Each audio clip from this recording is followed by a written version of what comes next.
Hello students, welcome to today's lecture.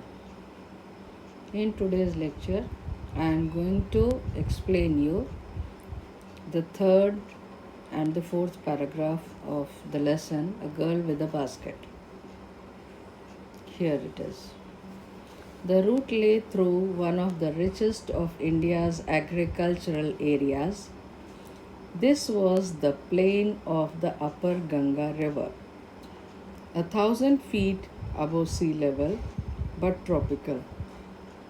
The Ganga was brown silt, swollen with flood water, its overflow inundating thousands of acres of rice.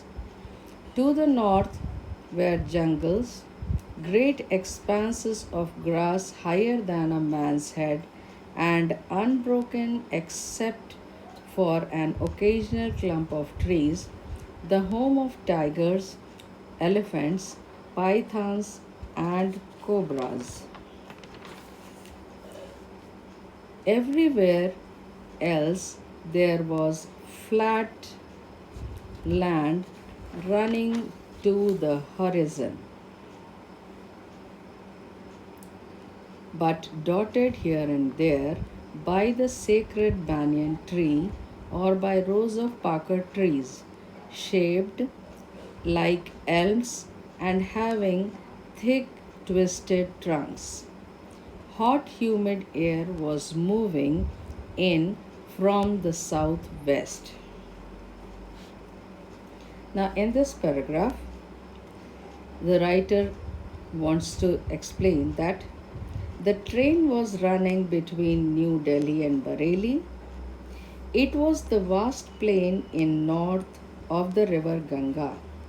The whole plain was 1,000 feet above the level of the sea, yet tropical in climate. It means that its climate had hot, long summers and heavy rainfalls. It was one of the best agricultural lands of India. It, being the rainy season, the Ganga was overflowing its banks. Its flood had covered thousands of acres of rice fields. The flood had brought loose brown sand called silt. To the north were jungles extended and had grass higher than a man's head continuously, except being broken with some clump of trees, which were the shelters of tigers, elephants, pythons, and cobras.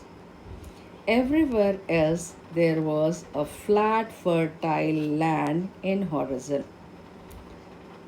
But in some places it was dotted with sacred banyan trees or by rows of Parker trees, shaped like elms and having thick and twisted trunks.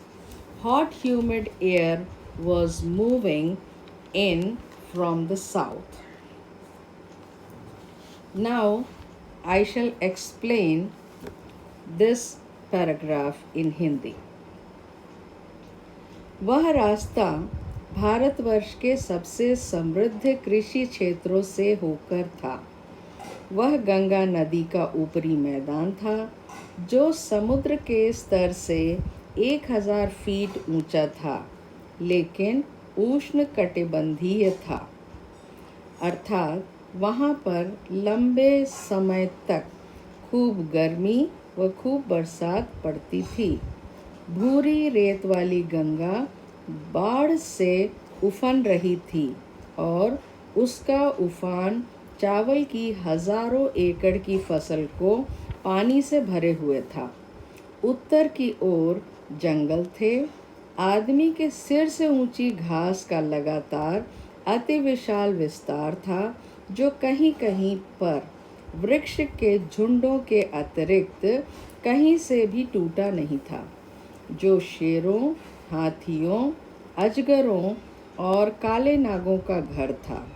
इसके सिवाय सब जगह सपाट मैदान, क्षितिज तक फैला था, लेकिन कहीं कहीं पर इधर उधर पवित्र बरगद का वृक्ष या पाकड़ के पेड़ों की पंक्तियां थीं, जिनका आकार एल्म यानी दुआ करने वाले हाथ के वृक्षों के समान था तथा जिनके तने मोटे और मुड़े हुए थे।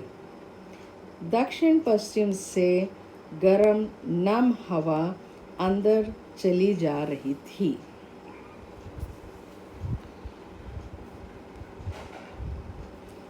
अब इसके आगे नेक्स्ट कंटिन्यू करते हैं।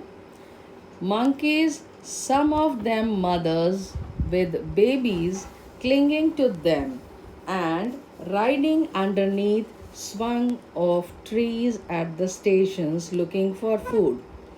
The villages we passed had wall made of mud mixed with water and cow dung.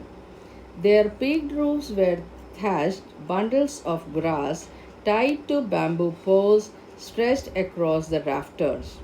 That day, the pumpkin vines that grew over them were in bloom, trailing streaks of yellow over rubbed walls. Some mother monkeys were clinging from one branch to the other of the trees, along with their babies underneath them. They were looking at the station for food. The village the writer passed through had as agricultural area, so the farmers lived in mud-built houses which were covered with cow dung and water. Their peak roofs were thatched with bundles of grass tied to bamboo poles stretched across rafters. That was the season of blooming of pumpkin vines. So, blooms of yellow-colored flowers of pumpkins were trailing streaks on the rubbed walls. इसका हिंदी अनुवाद।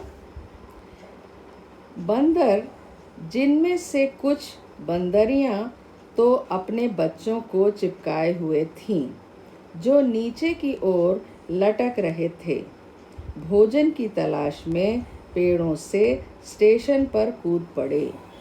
जिन गांवों में से हम गुजरे, उनमें दीवारें पानी तथा गोबर मिली हुई मिट्टी से लिपी थीं। उनकी ऊंची नोकीली छतों को ढालू सीढ़ियों पर बांस के डंडों पर घास को कसकर बनाए हुए छप्पर थे। उस दिन उन भद्दी दीवारों पर उगी हुई काशी फल की बेलें फूलों से लदी हुई थीं तथा उन मटमैली दीवारों पर लंबी पीली धारियां बना रही थीं। Now the next paragraph, children. At one station, my routine of talking to the people was interrupted. As soon as I alighted, a group of young children gathered around me. They were selling baskets, hand-woven reed baskets with simple designs and patterns. They held the basket high, shouting words I did not know, but conveying unmistakably their desire.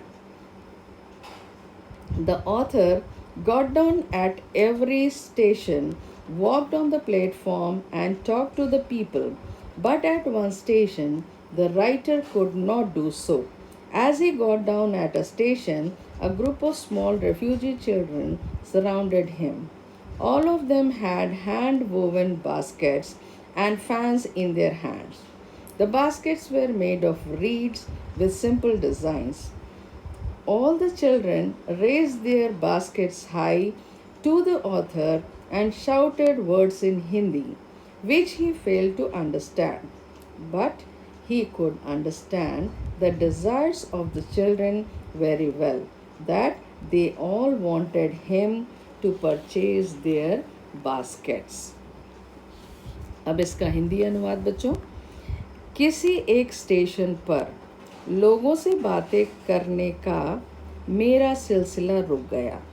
जैसे ही मैं उतरा, छोटे छोटे बच्चों के एक झुंड ने मुझे घेर लिया। वे टोकरियां बेच रहे थे। टोकरियों को ऊपर उठाकर जो शब्द चिल्ला रहे थे उन्हें तो मैं नहीं समझा, किंतु उनकी इच्छा बिल्कुल स्पष्ट रूप से अभिव्यक्त हो रही थी। आज के लिए बच्चों इतना ही, बाकी नेक्स्ट लेक्चर में। Thank you.